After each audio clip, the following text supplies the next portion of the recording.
After you're done editing your images, you're probably going to want to export them for specific use. For example, for sharing on social media sites, your website, or perhaps even for printing.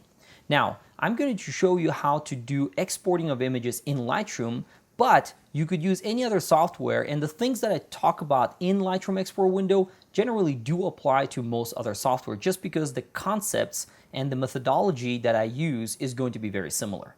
So why do you need to export images in the first place? Well, if you use software like Lightroom or Photoshop, you're probably working on the original raw images. And remember, raw image is not something that's actually post-processed. Everything that you do in Lightroom is saved within Lightroom, but it's not saved to that image itself. That original raw file is not modified. So if you take that image and you send it over to a person that is supposed to be, for example, doing your printing, they might not even be able to open that image.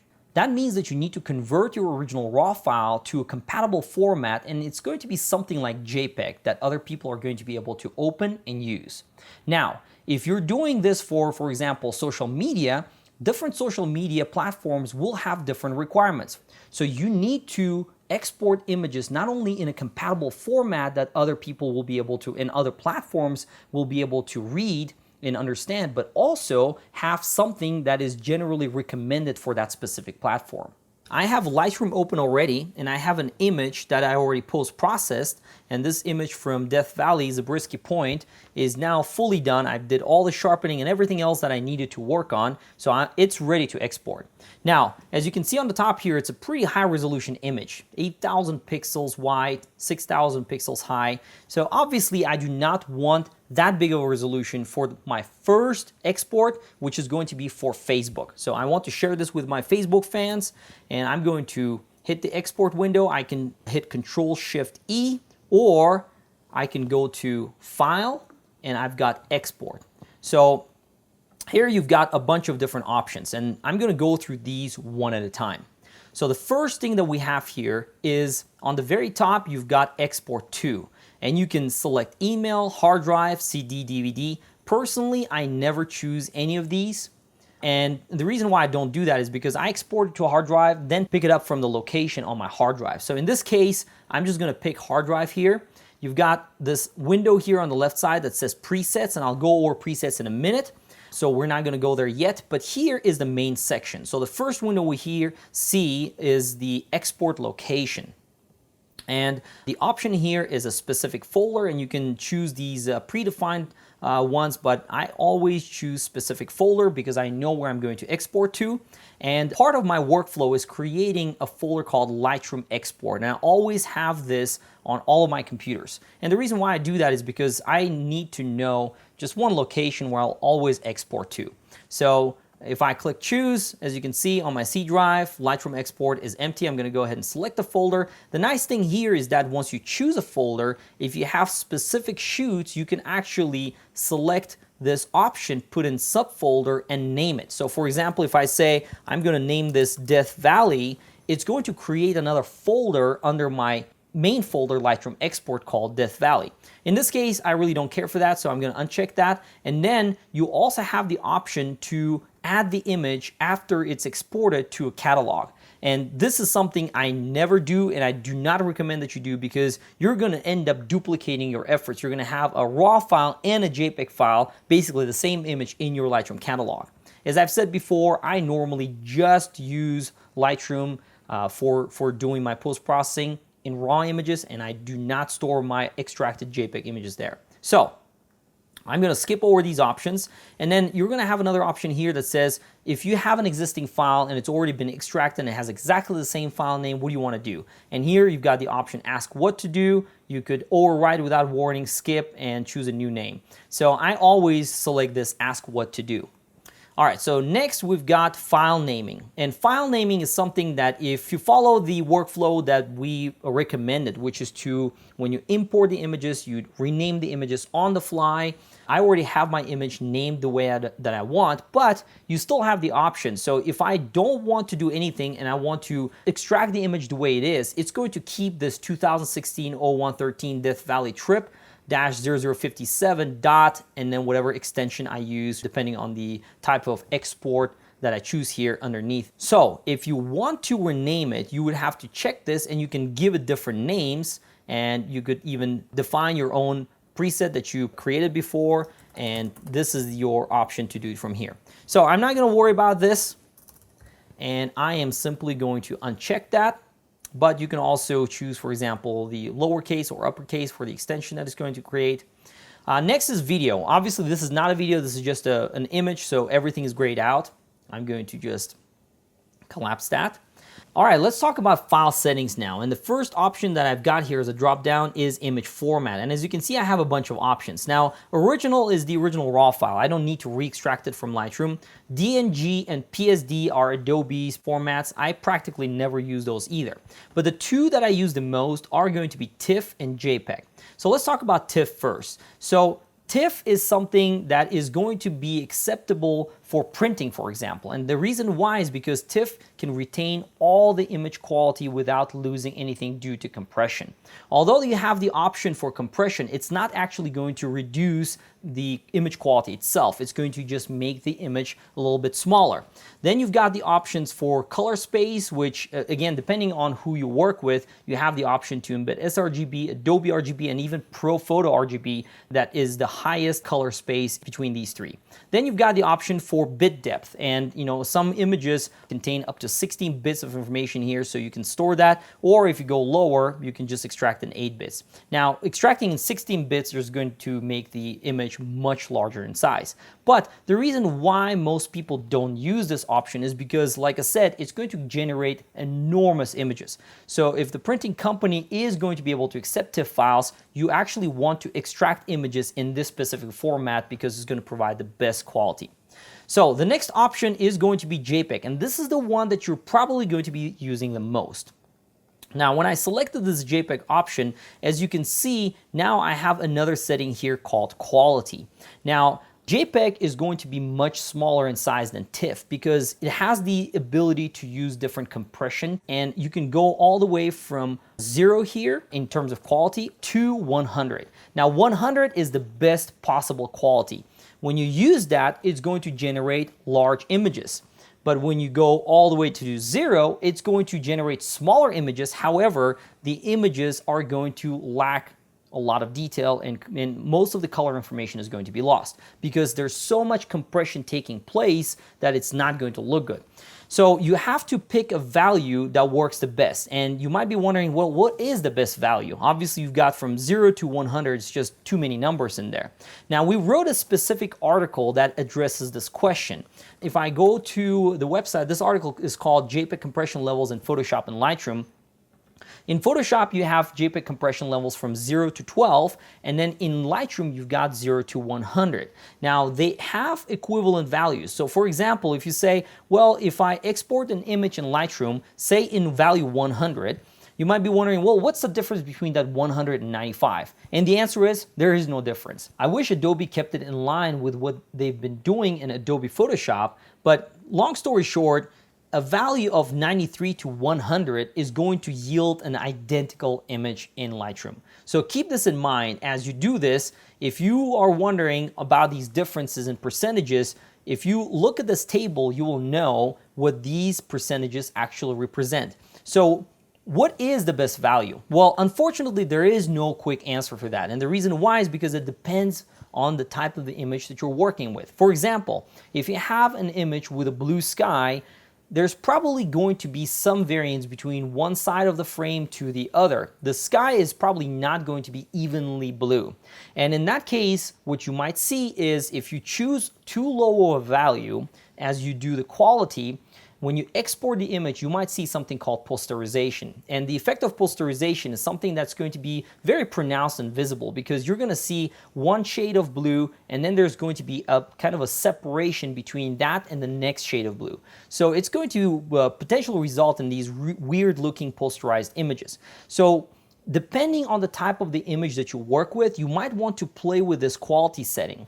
Now, if you were to ask me what my personal preference and where I start with is I typically just go with 80. Now, if we go back to this table and refer to these values, as you can see, if I choose anything between 77 and 84, it's going to give me exactly the same image size. And a compression in terms of space saving is going to be roughly 212%. So if that's the case, then that's a good number to start with for me. Now, if I have something that I'm exporting and say I'm exporting for print and the printing company says, no, we do not accept TIFF images, then in that case, what I'm going to do is I'm just going to export in JPEG, but I'm going to export in 100%. So in this case, again, I am only worried about ultimate image quality because I want my print to look the best.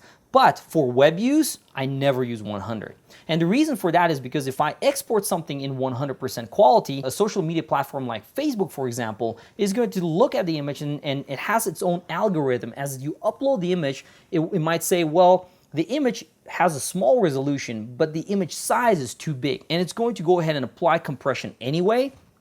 To avoid that, if you use something that actually is small enough for the resolution that you're extracting, then it might not do that and the image is going to look the best. So in this case, if I'm exporting for, say, Facebook, I'm going to pick something like 80. Now, the next option I've got is color space, and by default, it should be sRGB, but you have two other options. Now, while these other options for color space, they're gonna give you more flexibility in terms of the number of colors that you can store in that particular image, unfortunately, most devices out there, they do not have the ability to see these color spaces. So my recommendation would be to keep it at sRGB. Whenever you share images on the web, you should always use sRGB as the default. Now, the next option we're going to have here is limit file size to. If you have a specific requirement, for example, a website that says you cannot upload more than this size and it gives you a physical size limitation, you can actually use this field. Now, if I check this field, as you can see, the quality now is grayed out. And the reason for that is because depending on the size that I limit this to, for example, if I say 2000, which would be 2000 kilobytes equivalent to 2 megabytes, then it will automatically pick for the resolution that I'm working on what type of quality compression to apply to that image. So I personally don't use this method at all because I don't look at website regulations in terms of size. Whenever I export an image, as long as the resolution is going to be small enough, the quality of 80 should work in most cases. I've never seen a website that has too small of a limitation that you cannot work around the quality setting. So in this case, I'm just going to skip that option. Next, we've got image sizing. And this is the important one because this is where you look at the guideline of the media platform that you're uploading to and then decide on what resolution to extract the image at. Remember, this image is 8256 horizontally in terms of number of pixels and 6192. That's too big of a resolution. I'm not intending to export it at that size unless I print. So in this case, what I'm going to do, I've got a couple of options. So first of all, you want to make sure that this resize to fit option is checked. Then you've got a bunch of options here. I never use percentage, megapixels, and typically I use these four, but specifically, I prefer to use the long edge. In this case, what I'm going to do for this particular image, since it's a horizontal image, I just need to select what that long edge is going to be. So 2048 pixels on the long edge is going to satisfy that Facebook requirement, and that's exactly what I'm going to use. So long edge works really well, and you've got other options here like width and height, where you can specify in pixels what the width and the height of the image is supposed to be. Now, one thing that the export window will not do is apply cropping, and this is something that's important for you to understand. So if I select something that is going to be different than the aspect ratio of the original photo, for example, if I say here, extract it at 2048, but the height is 2048 as well, what is this going to do? It's going to use that higher setting for the width, and it's going to ignore my other setting because it's not going to stretch the image to have the same size in terms of width and height. So for that reason alone, I personally try not to use this setting or the dimensions. I typically just go for the long edge. So let's extract it at 2048 pixels. There's another option right here that says don't enlarge. So if you have an image that's small and you specify too high of a resolution in terms of pixels, by checking this, you're basically telling Lightroom not to enlarge the image. So typically I don't do that. I don't enlarge my images. So whether I have it checked or not checked doesn't matter. The next thing I've got here is resolution. Now, some photographers might say, well, you need to specify the resolution. Actually doesn't mean anything if you're exporting this for the web. And the reason why is because this is only used for printing. So by default, you're gonna have something like 240. Even if I type in 2,400 or 24,000, when I export this image, you will see it will make no difference whatsoever. So keep in mind that resolution is only for printing. So I'm just gonna go back to the original 240 here. The next option we've got is sharpening. Now, this is something that is important that I want to explain a little bit more detail. And the reason why is because if I'm looking at this original image, let me go back here. I'm going to go ahead and cancel through that window, and I'm going to go to the develop module. Now, this image in particular has already been post-processed. So I've got everything already applied to the image. And if I scroll down here into the sharpening area here in detail, as you can see, I already applied some sharpening to this image. In fact, if I click on this image, you can see there's lots of detail on the rocks. If I reduce the sharpening to 0, then obviously that sharpening is now gone. So that sharpening setting is important for the full size image. If I were to extract it in the original size, that sharpening would matter. However, for the export window, if I go back to my export window, that sharpening really means nothing, because what I'm doing here, I'm essentially reducing the image from 8,256 pixels wide to 2,048 pixels wide. By doing that, I'm essentially using something called a downsampling technique, where the computer has its own algorithm and is saying, well, I'm going to take 5 pixels and convert those 5 pixels into 1 pixel. Throughout that process, what's happening is it's essentially doing a little bit of sharpening, but not in the sense that we look at here. What it's doing is essentially increasing the amount of detail, because now if you have something that is not very sharp, when you reduce it to a small size, it might appear sharp, just because now you're taking a lot more information and reducing it to less information. So here, that's exactly what I'm doing. And as I do this, unfortunately, the sharpening that I applied in my Lightroom to that full-size image is not going to matter. So I need to apply something called output sharpening, which is when Lightroom exports the image, it's going to run a separate process of sharpening on top of that. So here I've got the option that says sharpen for. If I uncheck it, there's going to be no sharpening. So in that case, it's just going to downsample it and make it smaller. But if I check that, it's going to apply that additional level of sharpening. So here we've got a couple of options. I've got screen, matte paper, glossy paper. And as you can tell, these two options are for printing. So if you're doing the exporting for printing, you can select these options and specify the level of sharpening that you want. Unfortunately, there's no way for me to go into too much detail as I have in Lightroom right here with the radius, amount, and the detail that I can specify, because Lightroom or Adobe just forces me to choose between these three options. So by default, I'm going to pick screen here because I'm doing this for exporting to the web. And then the amount, I have to choose between low, standard, and high. Now, for a landscape image like this, I'm going to typically select high. And the reason why I do that is because I want all those rocks and all those details to look really crisp. However, if I were working on a portrait and I do not want all the facial features to be really evident in my photo, if I do not want to show the wrinkles, and all these facial details, then I'm probably going to just choose low. So if you're a portrait photographer, you might not be happy with high because you're going to have too much sharpening applied to the image. But for a landscape photo, I personally prefer high, and that works for me the best. So I'm going to go ahead and select that. And the next option I've got here is metadata. Now, metadata is information that's embedded into the image. We talked about EXIF information before, which is basically a header information that contains all information like what type of camera you were using, what type of lens you were using at the time you took the picture, the date and time, and all these other things.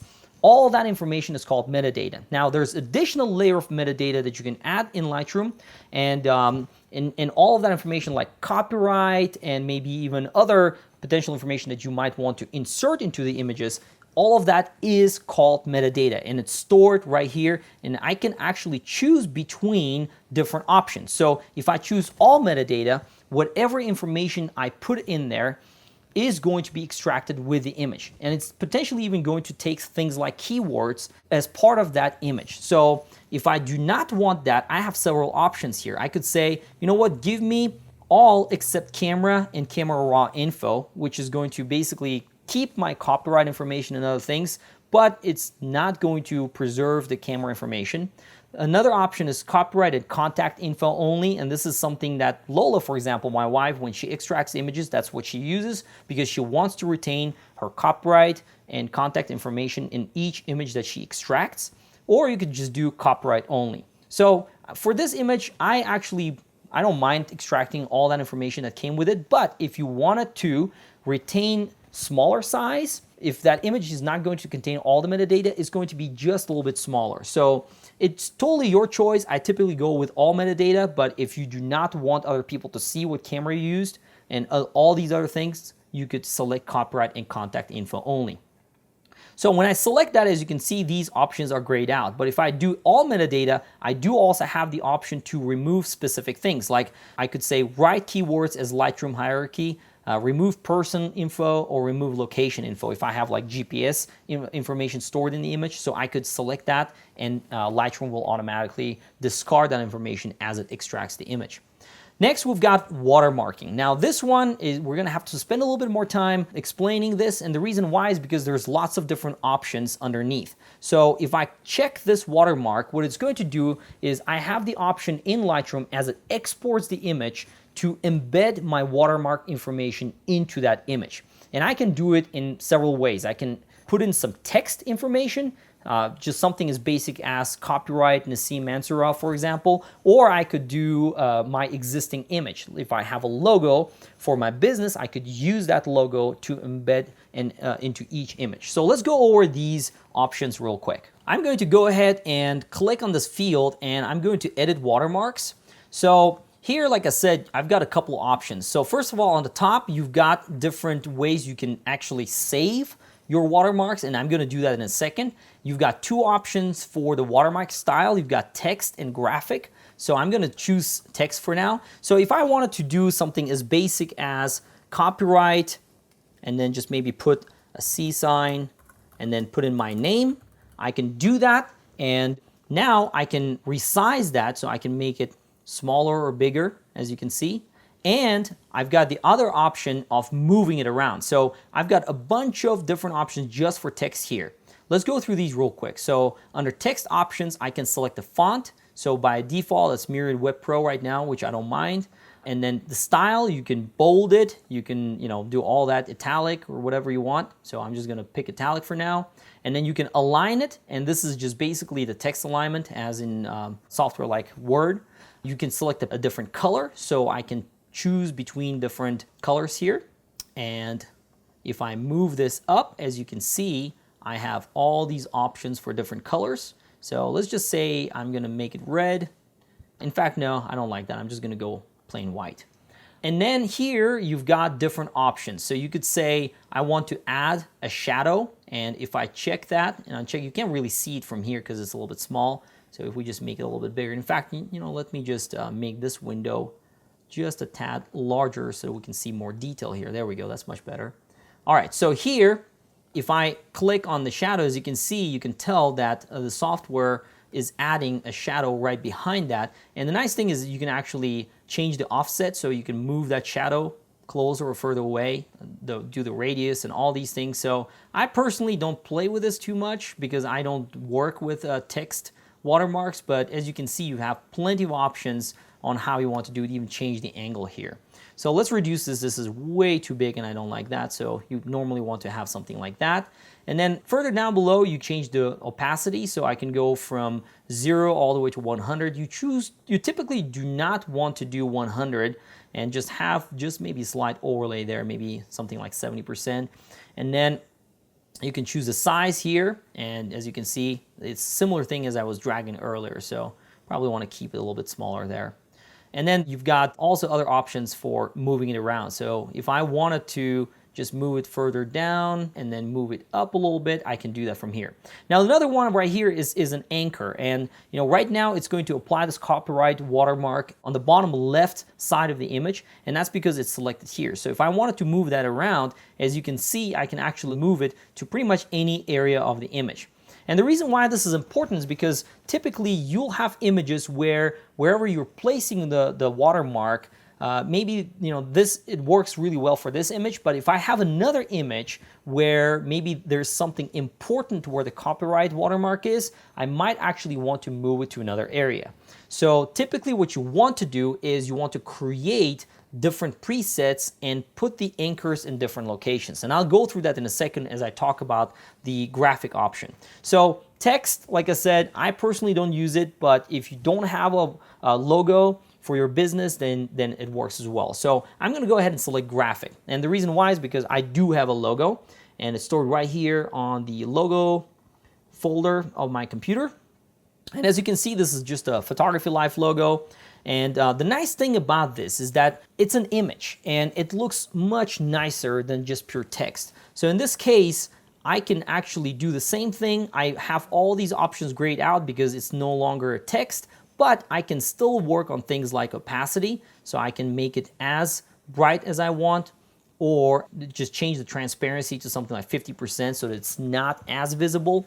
So I personally prefer doing something like between 50 to 60% because I don't want it to pop from the image and distract the person's eye. Sometimes, depending on what I do, I might reduce that further down. So let's just keep it around 50 right now.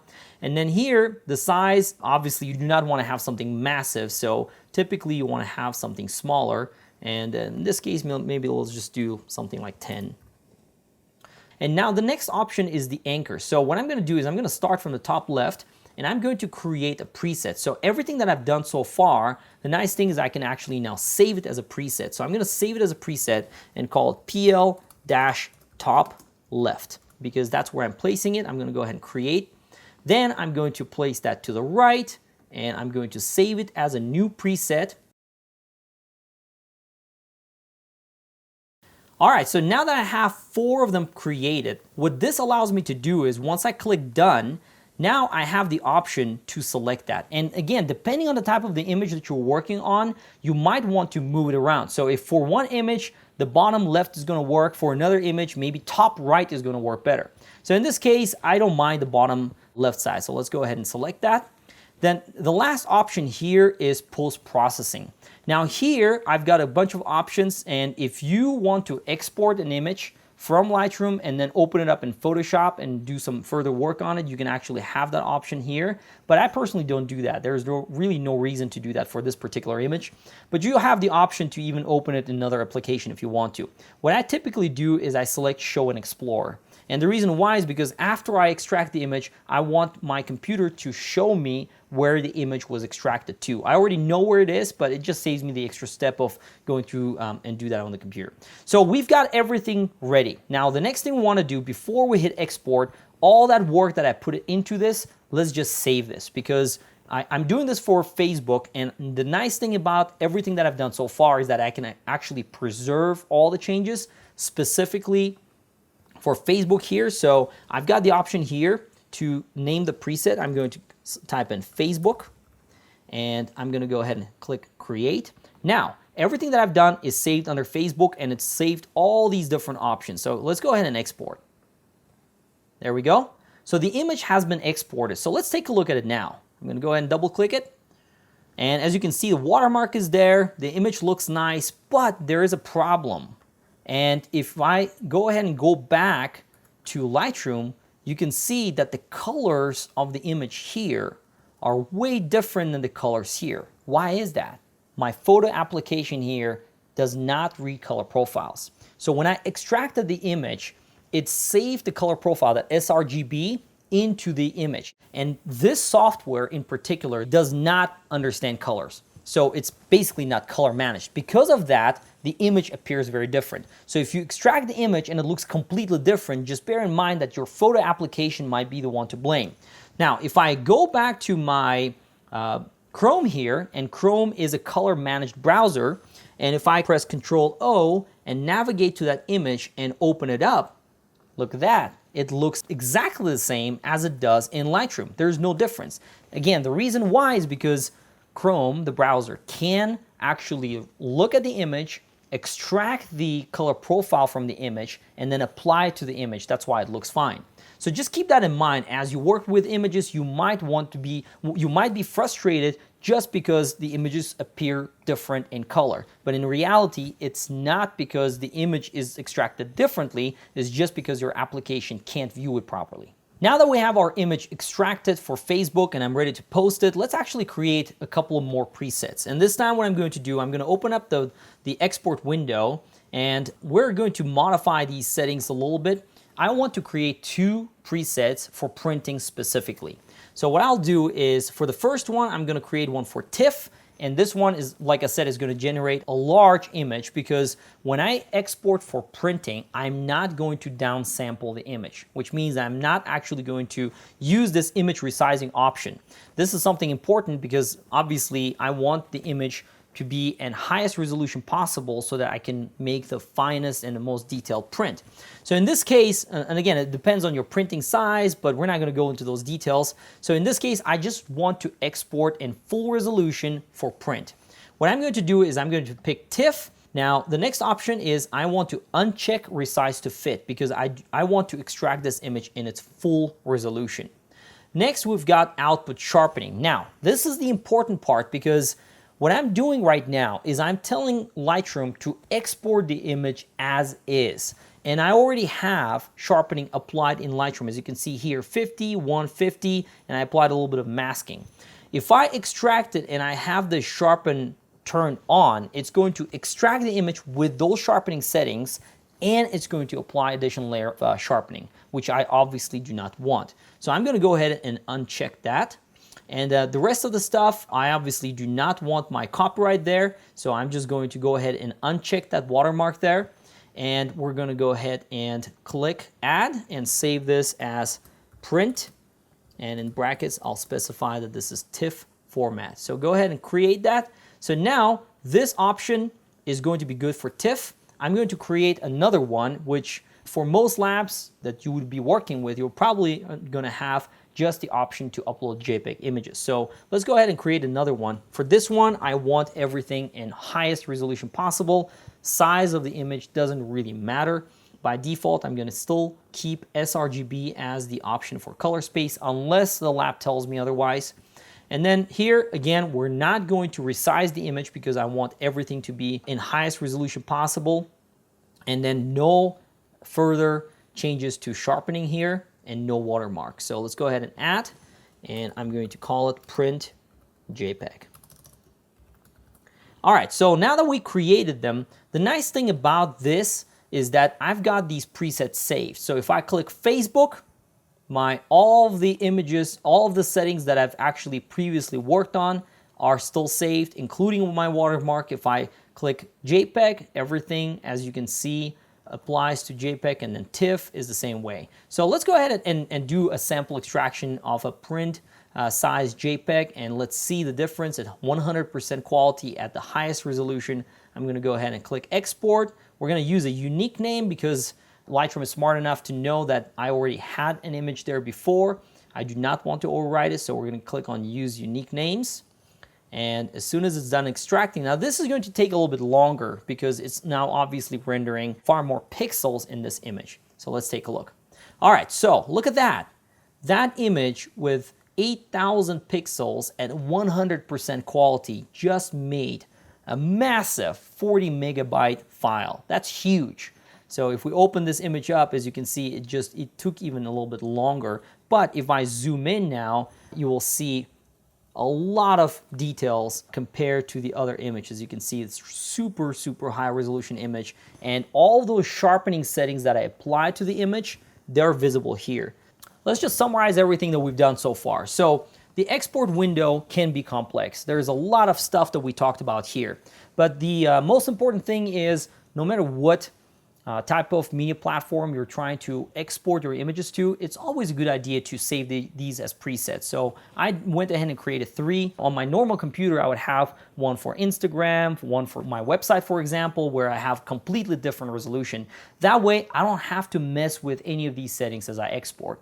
So these are the settings that I personally use. They work great for me, but if you have something different that works for you, then go ahead and use that.